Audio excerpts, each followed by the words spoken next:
Brainpower Hour, and I'm Jennifer Seven, and I am excited for you all to be here.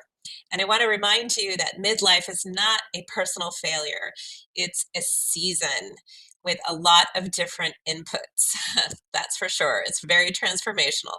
Today, we're going to get practical and we're going to really focus in on one thing for the next 7 days and just build some proof for ourselves that we can move forward through this time. And what I want to remind everyone in this group is that there is no shame language in this room. None. I just don't want any of that. No shaming.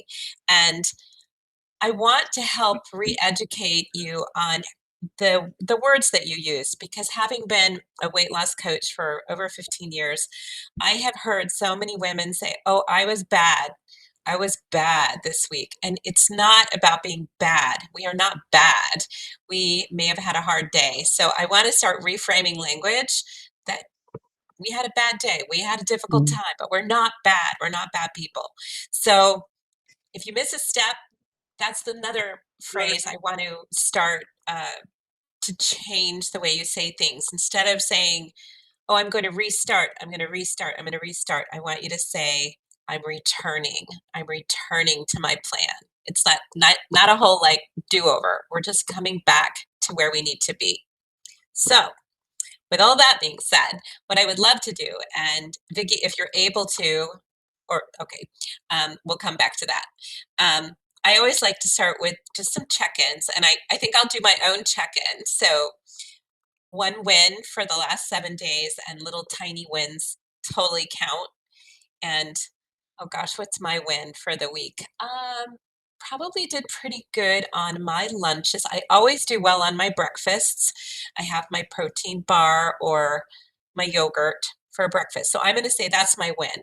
Consistent protein breakfasts. And we'll talk about some other things in a few minutes. So Vicky, are you able to unmute? Are you Yes, back I on? can unmute now. Yes, I'm with Okay. you. Awesome, awesome. So we're just dropping our wins. One win, one, even if it's tiny, for the last 7 days. Well, I've had so many wins. I just had a win with you talking about not saying, "Oh, I was bad," because I can hear my mother's voice. "I had a baddie today," which meant she had a cookie or something. So my win this week, the one thing I've been practicing every single morning is that when I open my eyes and I become alert that I'm awake, the first thing I do is I do that 4 step, talking to my body. And I find that in the mornings, I actually want more water than I want coffee. So for the first hour of the day, I don't have coffee, I have water, and I have as much as my body wants. And that has been a really big win for me. That is awesome. And it is Mhm, so, so good for us to drink water first thing in the morning, because mhm. if you think about it, you're detoxing and your body's doing so much repair work overnight. So that if we drink that water first thing in the morning, it's helping our body to release and flush all the toxins out. So you are listening to your body. I love it. I love it. So for me, the other thing that happened for me today is I woke up and I was doing that energy check-in, and I'm like, I am dragging this morning, and I don't know why. Just exhausted. And I don't know if it's because my pace the last 3 days has been boom, boom, boom, boom, boom. And maybe my body just said, okay, a little too intense, Jen. Take a breath. So Yeah, today the I'm last gonna, yeah. I'm sorry, the last couple of days, I agree with you. I've been tired when I'm not tired. I don't get tired in the morning, and I didn't know what that was either. Yeah, I don't know if it's the intensity, but today I said, okay, this may be a tired day plan. And I was like, great, I have my Empower Hour, but I can do this. So the first thing I did is when I took a hot shower. I thought that'll get me going. So if you're inconsistent, that's okay. We have to give ourselves grace. We're not broken. We're just sometimes under supported. So today it's all about support. And I want to talk a little bit about why rules fail in midlife. So rules just really don't serve us all the time. We get this decision fatigue. We might have cravings. There could be some shame involved. And then there's that restart loop. And that's something else I hear so often when I'm coaching clients. Oh, well, I kind of messed up everything on Friday, so I'll just wait till Monday to restart. And I'm like, well, why are you waiting till Monday? Let's just break this down a little bit. And how about we just get back on track? We return for the next meal or the next day instead of giving it a whole 3 day hiatus where and then what happens what I hear so often is, well, I'm going to be really bad over the weekend because I already blew it, so and then I'll start again on Monday. It's very common, yes. So I really want to help people change that mindset. Let's just, it's like falling off the horse. What's the first thing they tell you to do? Just get back on. And that's a return instead of a restart. So just a different way of looking at things. And yes, Vicky. Yeah, thank you for that. I'm really excited that we're talking about this right now because I was wondering if there's some tips like um right now on Sunday is my mother's 88th birthday. So as you can imagine, it's a bit of a shindig and everything else. And I kept thinking, what can I do to not have the habits that I've had in the past or the feelings of either being good or bad for, a piece of cake or whatever it is. But I am worried about falling off the bandwagon and making it a binge weekend versus just a single day. And I was wondering, maybe is there some tips? Is there some things that we can do to help ourselves not beat ourselves up, but to have some grace and some skillful means to get back on the horse, even if it's like I can see that I'm gonna fall off the horse if I do that. So, you know what I mean? I I do. was just wondering if you could help me with some of that. Absolutely. So the first thing I like to do is just break it down. So is this a one day? Is this a one meal? Is this a one dish or a one treat? So making a plan like, well, okay, it's one day. Do I want to indulge myself the whole day? Or is it I'm just going over there and it's dinner and then it's cake? And what is most important to me? Do I want to indulge in all of the dinner or is it the cake that I want? Just kind of breaking it down to what is it that you really want? Is it some alcohol, wine or champagne? And so making choices ahead of time, I think is really powerful. That you're planning ahead and making conscious choices versus unconscious choices because that is so common. You if you don't have a plan, you get there and it's like, oh, heck with it. I'm off the horse. I'm going for it. And who cares? And then I'll worry about the aftermath later. So, kind of looking at it like, is it the cake that I really want? Then I'm going to enjoy the cake. And it's being mindful about it. I call it mindful eating. So, I had a client that was going to go to New York. She'd been doing fantastic on her program. And she said, but I'm going to New York. I've never been to New York City. There are New York foods I really want to have. And I'm going to do it. And I said, okay, that's great. Let's talk it through. What are the things you want to have? And I want you to give yourself permission to have them and enjoy them, smell them, taste them, enjoy them fully, but know that you've made a conscious decision to eat them. And then you're not going to beat yourself up. There's not going to be any like, oh, why did I do that? Oh, I hate myself. Oh, it didn't taste that good. It's going to be, no, I decided this. I'm going to fully enjoy it. And then I'm going to just return to my good habits. So to me, it's really about mindset on that one. You're still muted, Vicky.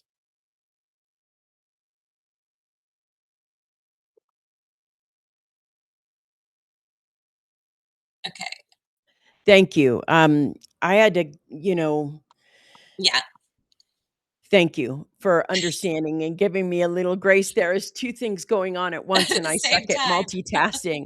tasking, and I asked the question, and I didn't get to hear all of the explanation, and I was wondering if you could repeat yourself for Sure, me of course, of course. and I repeat the question. Yes, so the question was, I'm going to this event for my mother, and it's her Mhm. 88th birthday, and there's going to be a lot of stuff there that I might not normally indulge in, but I'm thinking maybe I might. So if I do, what is that going to look like afterwards, and how am I going to return back to myself? Because I'm a little worried that it's going to be Yes, hard to return.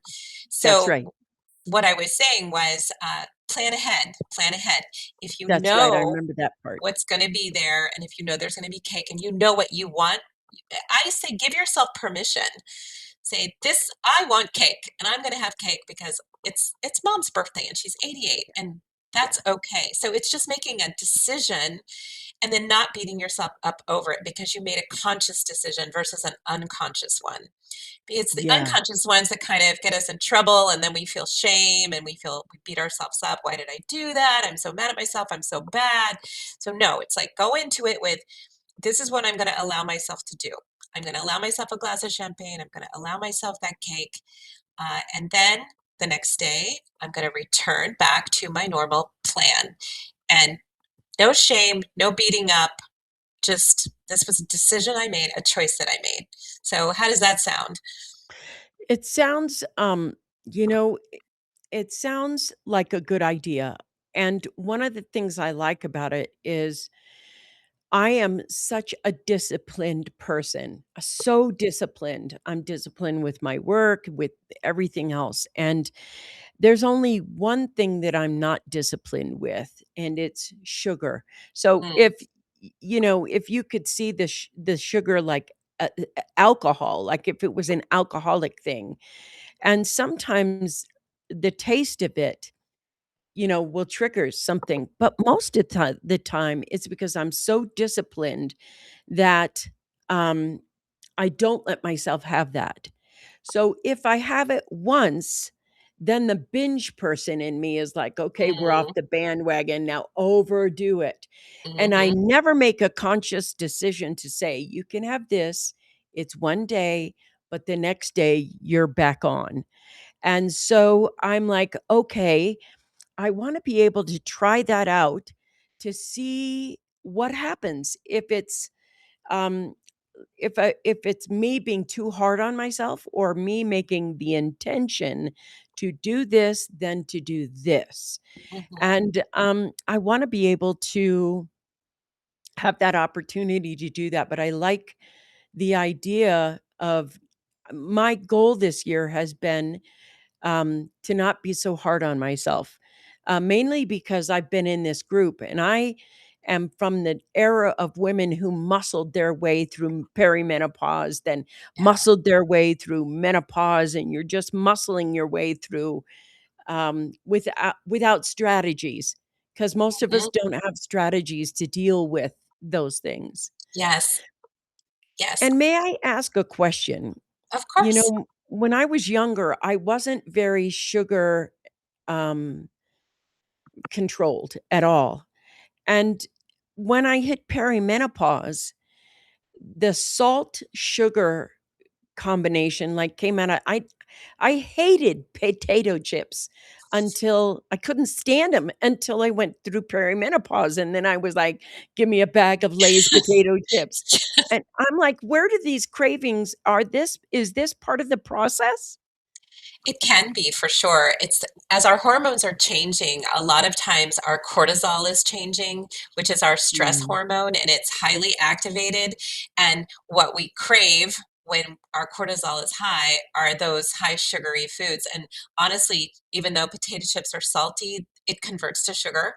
So you're soothing yourself through this for what you mhm. think is going to give you quick energy, but unfortunately, it's a vicious cycle. So the higher Yeah. our cortisol, the more we crave these things, and it just repeats itself. So it's not your fault, and I could get on my whole soapbox about our foods. Well, when I was younger, I don't remember ever seeing candy bars that had salt and sugar. It was either salt and or sugar. Now they're smart. They're like salted caramel. Oh my Here's gosh. this everybody I'm like, loves salted ooh, caramel. ooh, it just gets on the tongue and it just, oh. So, and there are scientists that work for the food companies that actually are paid to make our foods as addictive as possible. And it's horrifying and shocking, but it's true. It's true. It's true. Um, so I can't You I have to can't be old enough to understand what you just did. true that. Oh my goodness, it made me laugh. Okay. Whew, breathe. So I can't eat one potato chip. Yeah, If I start on the potato chips, it's relentless. It's just it's addictive, and our sugary foods are highly addictive. And there is scientific evidence now that sugar can be as addictive as crack cocaine. So it's highly yeah, addictive. It creates neural pathways in our brain that it's like it's okay. I'll date myself again. It's like the albums or that have grooves in them, and the yeah, grooves get deeper and deeper and deeper. That's how I look at the neural pathways in our brain. So every time we're having sugar, we're deepening that pathway. And yes, we can quit. It's very difficult, but that pathway remains there. And as soon as you eat that sugar again, it lights it up. And that might be, Vicky, why you get worried as to how am I yeah, going to react after I. that's why it takes 3 days of clean eating before I do not feel the sugar craving. Hmm. Once I'm over the sugar craving, I'm fine. I Yeah. I can stay off sugar completely. That's why I'm afraid to have that piece of birthday cake, because Yes. the jump into that is if it gets really craving, I'll have that piece of birthday cake the next day, the next day, the next Uh-huh. day, and Yep. then it's like this whole down spiral. It feels very alcoholism to me, and I don't like it. So, and it's weird because I do not like sweet drinks. I don't like sweet coffee. I don't like sodas. I don't like milkshakes. I don't like juice of any kind. Hmm. I have but in the pastry things, the cookies and the pies and the cake, it's all wrapped to my mother's love, back Yes. when she Yes. made cake and dessert was always after dinner and you just always had dessert in our house. Um, but I look at the structures in my mind, and while I'm on this show with you, while I'm at your Empower Hour, I am literally deconstructing things that have been controlling me all my life without me knowing. When you're younger and in your 20s, it didn't affect me at all. Not at all. In this era, in this stage, when we hit perimenopause to menopause, your body starts switching, and suddenly you have to become aware, or I want to become aware of what I'm putting in my mouth because it either triggers or inflames or creates swelling. It creates all kinds of things. Right. And then what you just said about our food being highly addictive, Hmm. that's a huge thing, and how it plays with our bodies, that addiction. I certainly don't want to put the addiction in my body and then prolong the suffering of swollen knees and, swollen hands or things like that. And you know, I I got on with my sisters and was like, "What is the food we're going to have?" Cuz I was thinking, is it appropriate to eat before I go so that I'm eating everything I should eat and like to eat that helps my body, and when I get there I'm full so that my satiation somehow can say, "Yeah, you don't want a piece of cake, you're too full." I You know am what I mean? so glad you said that because that was the next thing I was going to suggest. It was like eat before you go. Get some good protein in so that you feel full. So you're not as like, oh, I can't wait to get there because we're going to have all this yummy food and I've been Yeah. waiting all day Yeah. for it. Like we do that on Thanksgiving, and it's like, oh. Well, And I was just going to say one little trick. It's the icing in the cake that's the real killer. That's where the sugar Ooh. really high resides, not just highs, resides. So I I think you're doing a great job of listening to your body and understanding that if you do, it's not just, oh, I ate a piece of cake. There's a whole lot more going on because it triggers this whole body response. So if you think you could just eat some of the cake part and not the icing part, that that would be a possible alternative. But it sounds like maybe it's something you should just choose. I'm not going to do it. But that would be something I would think Yeah. about because and go Well, full. Go I'm full. It's a great idea. I'm in such a good place right now, and I have to say, because of you, I check in with my body more often than I normally have. And you know how women, we're used to um, pushing ourselves through something. It's like if you're at work and you have cramps, you're at work, or if you're at school and you have cramps, I mean, all the times in college, everything else, you're just constantly muscling your way through it. And after 20, 30 years of doing that, it's pretty much the habit. It's Yes. like you learn to ignore and push your way through.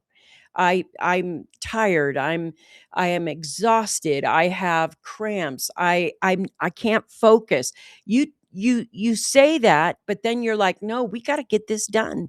We got to go to this." And so my habit is that brutal pushing, and I didn't know it was brutal. And that thing for me is part of the problem. That's the biggest problem because instead of allow, which lets us check in and ask us what we need.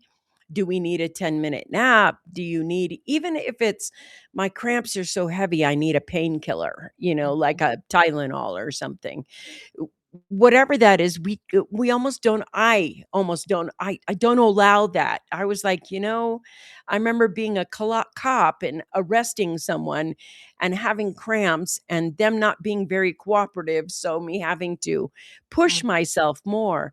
And the I think that's harmful now. I think that's a harmful way to address where we are in the process of menopause and perimenopause.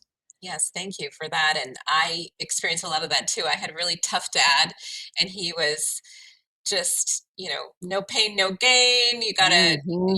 You just do. And he never allowed for any of, we never got to hardly ever go to the doctor. You'd have to be like half dead on the floor before Yeah, yeah. you got to go to the doctor. So you're right. And I was thinking about that this morning, actually, when I was feeling so tired this morning. I said, okay, practice what you preach. I need a little downtime today. I need this to be my tired day. And we're not getting younger. We are getting older. We have a lot of things going on with our body. So building in that grace, that just listening and then giving ourselves a little bit of a break. Like you mentioned that you do a little power nap every day. And Yeah. I was like, oh, I love that. I need to start doing that because we need that. It recharges. We get a little rest. We are not as young as we were, and that's okay. That is okay. Giving I ourselves permission. I just appreciate the kinder, gentler me, and, I can maintain my level of excellence longer when I'm kinder to myself. I've never actually allowed myself the kind of grace I'm giving myself right now. And I didn't know it was possible. You just get in your groove. Like you said on the record, the album goes around. Yep. And there are things that, as you get older, one of the most important things I think for myself that is here is that we have to have more awareness. And it's like the more awareness I have of my body, it calms down. It's like, will you notice me for a moment? Hmm. And Yes. I was like, I always treated my body as a tool and not a relationship. Oh, It's the yes. tool. You do what I say you do. You Oh, you you go as far as I say you go. And, if I say you got 2 more hours of work in you, you do that. yes. It's that pushing through, and there's a point where as you get older, you have to learn to take care of yourself differently, and I'm enjoying, what I'm doing. Yeah, and it sounds like you're a really tough boss on your body. you know, Yes, yes, so I think about am. that. Maybe think about, well, is would I actually be that hard on my employees as hard as I am on myself? Uh, Yeah, true, I wouldn't. yeah, I right. wouldn't. I know Yeah. we're so hard on ourselves. And I actually learned I learned lessons from my son, my oldest son. Mhm. He's really into breath work and all of this. And sometimes we get on the phone. He had a bad car accident a couple months ago, and he needs a lot of help and support from me. So we were trying to just go through the getting the insurance and getting it's just so much, and we thought we had everything all taken care of, and then it's like, no, that bill hasn't come in and that bill hasn't come in, and I was getting so aggravated. And it was like Don't on blame you. hold with the calls, waiting. And then they're like, oh, no, we never received that. I'm like, I swear, now we're doing this the third time. And he's just like, mom, just breathe, just breathe. And I'm like, bro, don't really want to breathe right now. But I was like, okay, you're right. So I always get these beautiful lessons from him. They're great. What I thought we could talk a little bit more about today was food floor, and the food floor is our minimum structure and the part that just saves us. And so examples of our food floor would be a protein first meal, which would be your breakfast, a repeatable lunch, a planned dinner, and then having a tired day backup dinner and a water baseline. So just some simple structure. And why each piece matters, because if we can start our days with a protein first meal, we'll have steadier hunger.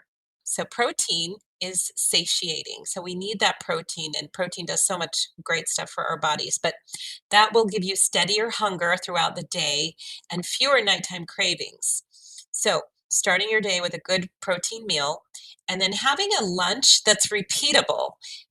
Maybe at least 2 times a week you have the same lunch, and if you're the kind of person that doesn't mind having it more frequently, that just is one less decision you have to make.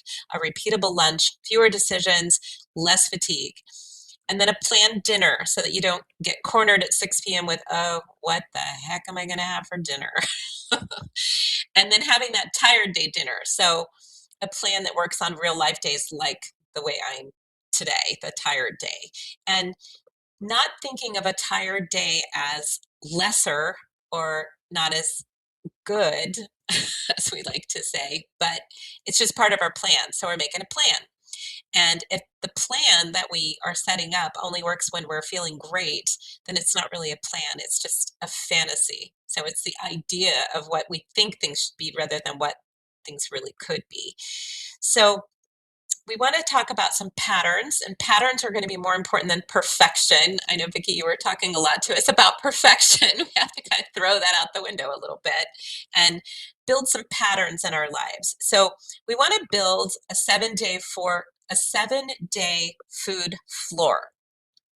Very simple. I'll just walk you through this. And if this is something you can build into your life, it's super easy.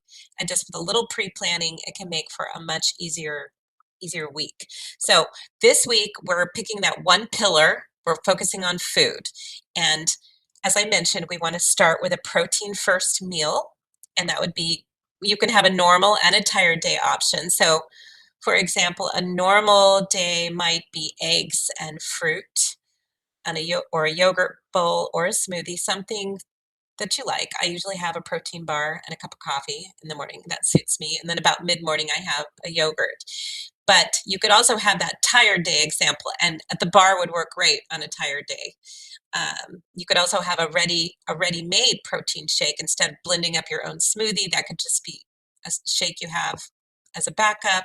And then, of course, yogurt is so easy. You could have some leftover. So just getting that protein in, but having this is the day I'm going to make my scrambled eggs or I'm going to make my omelet. But then this is the days when either I'm really super busy or just tired and I can have my protein shake. And then just coming up with two repeatable lunches a week, two lunches. I tend to eat a lot of the same thing for my lunches because I'm working and I don't want to take too much time. So I have my little turkey sandwich with my high fiber bread like every day, almost every day. So two repeatable lunches, and a couple of examples could be just bagged salad with a protein on it. It could be rotisserie chicken. It could be tuna. Just throw it on and add a little bit of cucumber and cherry tomatoes. You could have a little bit of olive oil and lemon, and it's just fast. It's high protein, and there's no cooking. So that could be a repeatable lunch that you have, and you could alternate the chicken and the tuna, or whatever else you want to throw on there. And you could have a warm lunch option, which now again, this is not your tired day lunch. This is just your repeatable lunch. And this could be something like microwave quinoa or some microwave rice, some frozen veggies that you could just pop in the microwave.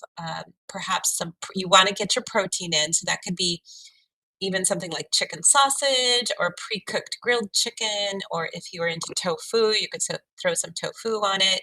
You could throw a little bit of salsa or pesto or teriyaki on it, just a little bit, and satisfying, takes 5 minutes. So those are some repeatable lunch ideas, cold or warm. But then we've got to have the idea of the tired day lunch as well. So just simplifying. And actually those are the cold lunch is pretty simple. And then we want to talk about dinners, two normal day dinners, two tired day dinners. And I have grown to really like sheet pan dinners. I find them super easy, where you just get a big cookie sheet. You have throw all your chopped vegetables on there. It could be cauliflower, bell peppers, potato, whatever, and some chicken. I take a big chicken breast, cut it up, throw it into the pan, bake it. Boom. You do sweet potatoes, broccoli, all kinds of things. 20 to 25 minutes, one pan, high protein, great leftovers. You could even have that as leftovers for your lunch the next day. Or another idea would be maybe taco style protein bowls. You could do some ground turkey, beef, or shredded chicken, some taco seasoning. Serve it over your lettuce or even the rice, which could be your leftover rice from your lunch. So multi-purposing. Throw some beans, salsa, avocado, Greek yogurt in, and boom, you've got a fairly easy but protein forward dinner. So that's your normal day dinners. And again, if you could just come up with two and repeat them. And then there's the tired day dinners, and that would be more like the rotisserie chicken with some steamed veggies, frozen bag of veggies that you just can throw in the microwave, or a rice cup or a tortilla. It's easy and still a full plate. And eggs count. I like eggs for dinner. A big omelet, throw in some veggies, a little bit of cheese, some spinach, and boom, you've got your protein and you are good to go on those low energy nights. So those are just some really easy tips for you. Definitely want to set a water baseline for the day, and one that you can keep. And this is another one that I'm really working on. I find I just don't drink enough water. I drink my coffee, I'll drink water, but I just don't feel like, 64 ounces is a great goal for it. I think I'm getting like half that. So I'm working on that, just trying to increase it by 1 cup a day. Because again, we don't want to create additional stress. We just want to make little tiny improvements, little tiny wins. So something you could put, yes, ma'am. Yes, Vicky. So with the water, because I was just thinking, I probably have about 48 ounces of water, but my question is it better to drink the water in the morning, throughout the day? Or, because I find in the mornings, my thirst allows me to get at least 24 to 32 ounces in the morning. And then I'm like you, I'm like, here's coffee, coffee, coffee. And then in the evening, I have like 1 cup of water. And I was thinking, is it just drink water, or is it drink water throughout the day, or is it morning is best? I mean, is there a protocol for that? I love the idea of water in the morning because, as I was mentioning earlier, we're detoxing all night long. So that's going to help flush everything out that we detoxed out overnight. So definitely great to do it in the morning, but I think water should be throughout the day. Just at least a cup of water at lunch and a cup of water in the afternoon and maybe a cup of water at night. So if you could get 4 8 ounces in, that's 32 right there. And if you can do a little bit more than that, that's great. I know a lot of women don't want to drink water at night because then you feel like you're getting up all night long to go pee.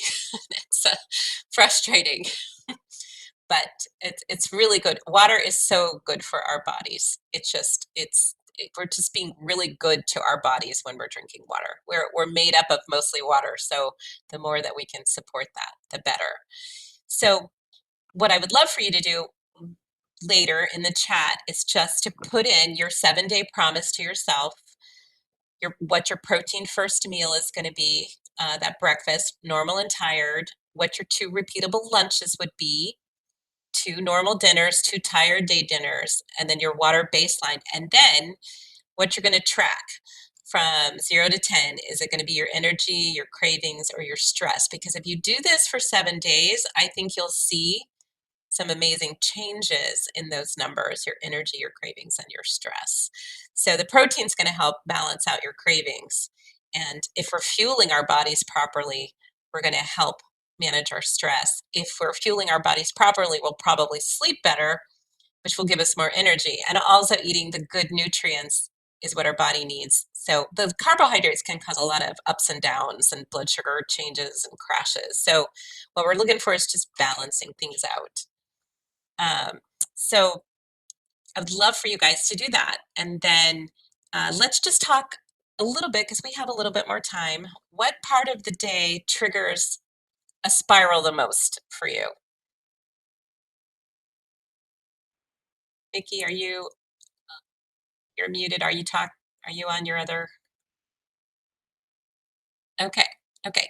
So we want to talk about any part of the day that triggers your spiral the most. So for me, I think the afternoon is when I start to lose my energy. I'm usually very focused and high energy in the morning, but in the afternoons, that's when things start to kind of spiral. They go down, yes. And that's when I'm like, a little piece of chocolate, like about right now, would be really good. It would perk me up. And I think one of the things I probably could do is get a little 20-minute nap in about right there would be great, or go get some protein instead of giving in to my sugar cravings, which that's kind of it. That sugar craving hits because I'm tired. So that will be a great thing for me to work on now that I'm talking it through. I'm realizing, oh yeah, maybe if I just get myself a little protein shake or something, then my energy will stay up, or that little bit of a power nap. Yes, ma'am. I wanted to share that in the afternoons, every afternoon, I have, the cacao powder, chocolate essentially, and I have a mocha, and I, make that chocolate. Sometimes I just have the chocolate and I don't put any sugar in it. It's not bitter, it's quite good, and a little bit of cream, and that mood shift that brings it up, that mood shift that happens when you're I quite like that, and usually I do the 10-minute nap, then get up and then have the chocolate, and then that lifts me up for that slump part of the day. Oh, I like that. I love that actually, because that would satisfy my wanting a It's little bit of yummy. chocolate, and yet it's good for you, and then it perks you up a little bit. So thank you for that. That's a great idea. You told me about that once before. I forgot about it. So I'm going to put that on my list. Do you have particular times of the day where you find that is it the afternoons for you where the energy or something spirals you? Well, I gotta be honest, what's happened for me, and I've done this program with you, the food floor, for like, I don't know, 2 weeks now, I think we've been doing it. And the thing that happens for me now is I literally only eat once a day. Because when I started it, I was eating 2 times a day or whatever, but as I started checking in, I realized that I did not have, nor did I feel any kind of, I was more satiated, Okay. and we upped the protein. And I've been also doing a lot of sardines for the omega 3s. Hmm. And when I ate that, I really checked in. I kept checking in because I expected myself to be hungry. And I just kept checking in, and I upped my protein. And suddenly I was like, I'm not hungry. Yeah. I eat around 2 or 3, and it's almost like I'm doing OMAD, but I swear I'm not trying to do that. So when I have the 2 or 3 o'clock meal, I usually take a nap, then get up, have something to eat. Then after that, I have the chocolate because it's my Hmm. dessert thing that's a positive thing for me. And then I'm quelled and satisfied in a way I haven't experienced before. But it's the checking in for that part. I hope that answered your question. It does, it does, and it's interesting that we got trained to have the big 3 meals a day. Yeah. We grew up with that, and really, it isn't the best way for us to be eating, and those big, huge meals can cause an energy crash. Yeah. So smaller meals more frequently, or for you, if it's working, that when Well, you're literally checking in. I've found that eating the way that we're learning with you, which isn't, this is what you should eat, but eating the way that you've been teaching us with a higher protein, um, actually has given me so much energy sometimes that I just don't even nap. And I'm so surprised. I'm like, "Wow, I didn't take a nap today." And the other day, I had so much energy. I worked until 1 a.m. I didn't work, I read a book Uh-huh. because I was reading and I was like, "I'm so not tired. I'm so not tired." You Yeah, know? And it's such a different feel to have that energy back, and I believe my cortisol is down as well, but having the energy come back, it's like when you start listening. I told you the other day, um, I was listening to my body and I heard the word kimchi, and I was yes, you like, did tell me that. "Yeah, not something I would go to the store and go, where's the kimchi?" You know? But I got 2 bags of it, and I was like, avocados, kimchi, and sardines. I just and I was like, "I'm giving my body what it tells me, not what I'm telling it, what it Yes, tells me it yes. wants." And it sounds gross, which is I love avocados, kimchi, but with sardines, that Kinda that adds a doesn't wrinkle. say. But now when you said a repeatable lunch, Mhm. I've been doing that repeat, the avocado. My thing is if I know what I'm gonna eat and it's super easy, I don't have to cook. I'm like, can of sardines, you just open and eat. And kimchi, you just serve and eat. Avocado, you just cut in half and eat. Yep, yep, So it's so easy, so fast, and it is literally the thing that is shifting my energy. It's literally shifting my life. The repeatable lunch is like the best idea ever, ever. excellent. It's like you have so much less stress. Yeah, Shopping is less stress. Eating yes. is less stress. You know? Yeah, exactly. That's fantastic, I love that. Is there anything that you want to stop blaming yourself for around food? Well, I heard something yesterday. You know how you scroll through um, mindless videos and see them? I saw an Oprah Winfrey video, and she was interviewing a an author on a book, and she said something that was very interesting. She said the things that are reversing that we're actually studying women now. We're not studying men and then applying it to women as well. Mhm, But she said that they have found that obesity, the cause of it, and they said that it's reversed. Obesity causes you to eat a lot, and it's not the reverse where your system is eating, eating, eating, eating, and then gets obese from that. mhm. It's actually a switch. And I thought women start gaining weight around perimenopause, which is the thing they're talking about. And that switch is the obesity gene, or I'm not a doctor, so I can't really explain it well. I was just listening to it.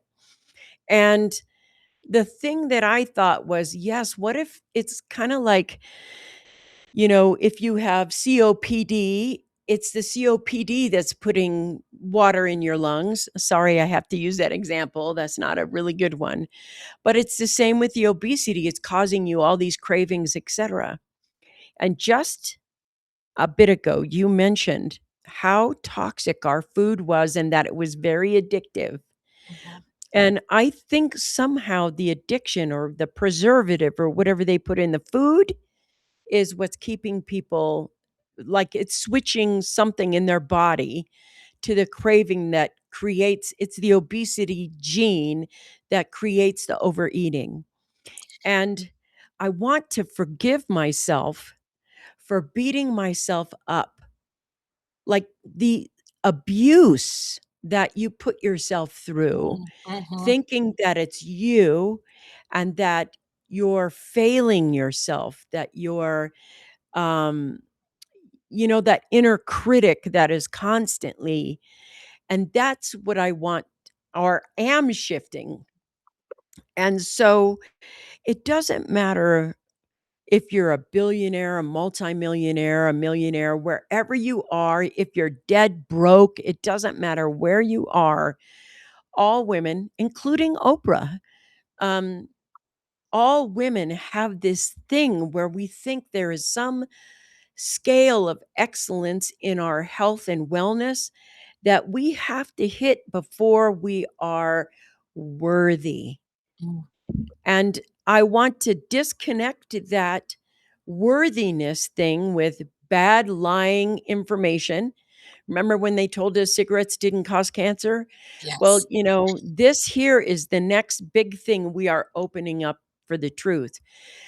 But alls I think was how hard I was on myself, how I beat myself up, the self-abuse and that level of excellence. And am I glad that I have achieved the success I have?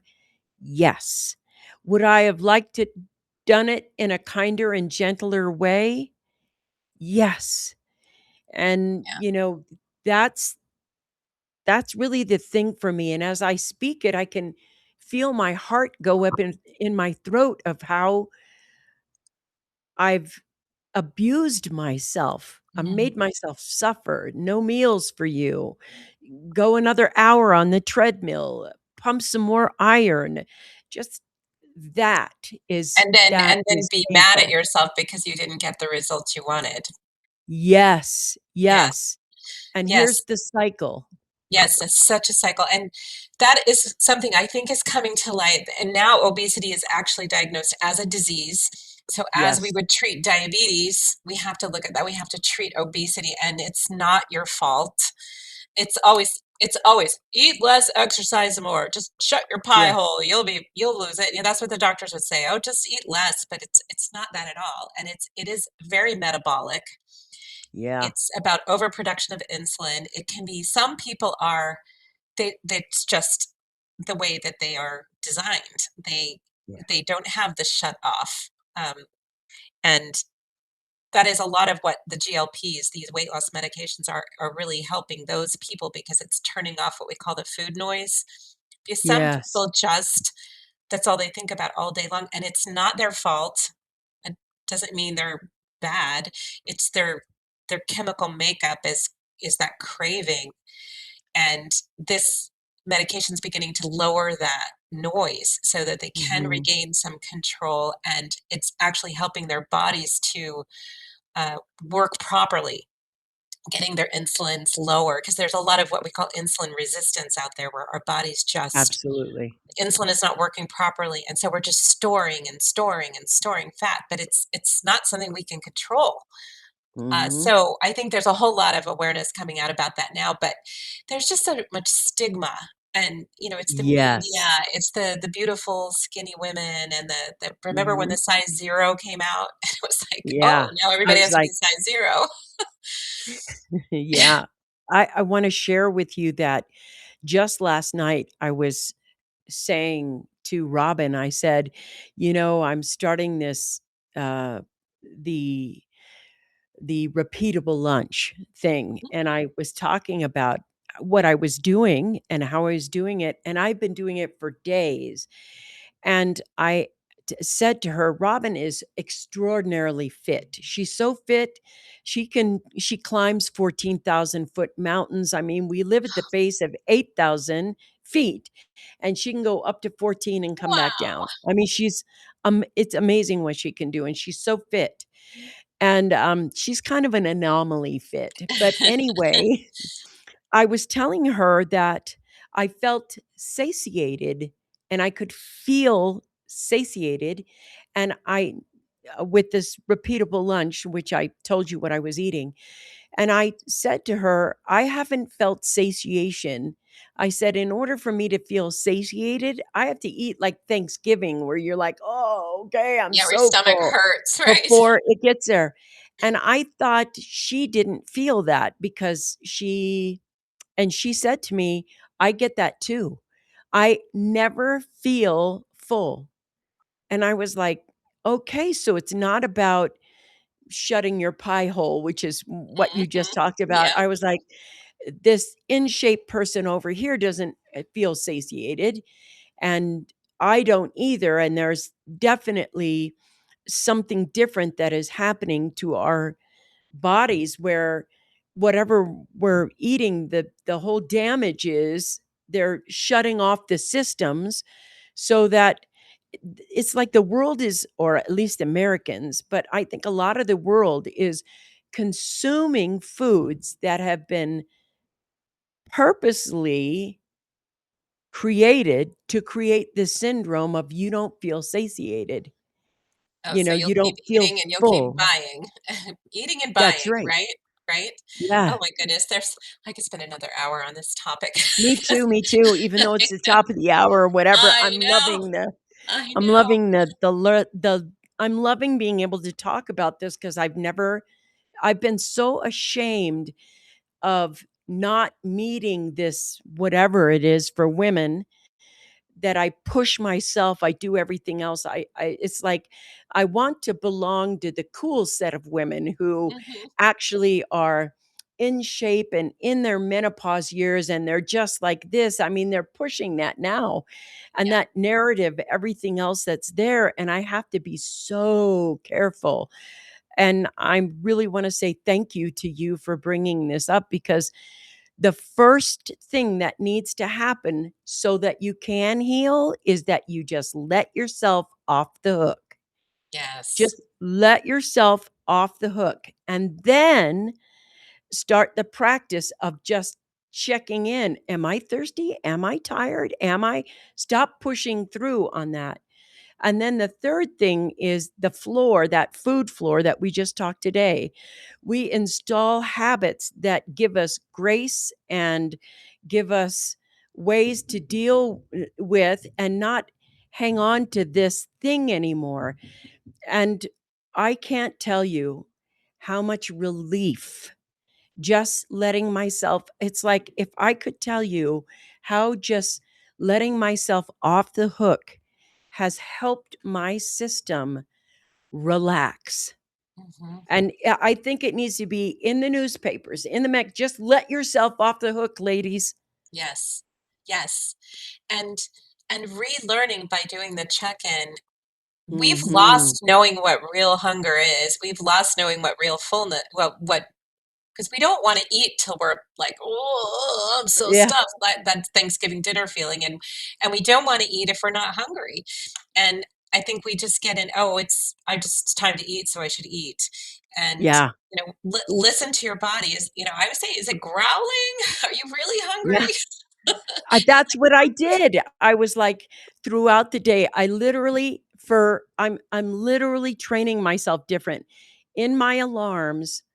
I have set alarms in my phone that'll go off when it's time for me to check in. Oh, And I'm excellent. just making it so that I have the opportunity to go, I'm going to this thing over here and am I hungry? Am I tired? Am I thirsty? And I'm letting myself opt out of certain things like, you know what? Body's too tired. I could do this, but I'm not going to. Hmm. Here's my no. Yeah. That is something I'm having to learn because since I grew up with that no pain, no gain, Yeah, I'm me having to be too. like, wait a minute, okay, let's just give yourself a little break. It's okay. It's okay. Yeah. I make Oh, sure I have a break every day. I mean, all of this I've learned from you, like, it's okay to let yourself off the hook. That should be your next article. It's okay to let yourself off the off hook. the hook. I like that. I definitely like that. So, just to kind of, since we're here at the top of the hour, a couple minutes Mhm. over, just to recap, this is all about one pillar, one promise, and making sure you include your tired day version. So, tonight, I challenge you, my challenge to you is to put your tired day dinner on a sticky note or in your phone so you've got it, and then maybe practice it tomorrow once on purpose so you've got it down when you're not in a tired day. Practice your tired days so you're like, okay, I've got this. Now I know I'm empowered. I know what to do. And then what I would love is for everyone to just post a comment in the Skool after I put the video up with whatever you might have gained from this hour. And if you want to share your breakfast, your lunch, your dinner, and your water plan, that would be phenomenal because I love reading them. And if anyone needs help too, just reach out to me. So anyway, thank you, Vicky. Thank you Thank so you. much. I'm going to stop the recording here.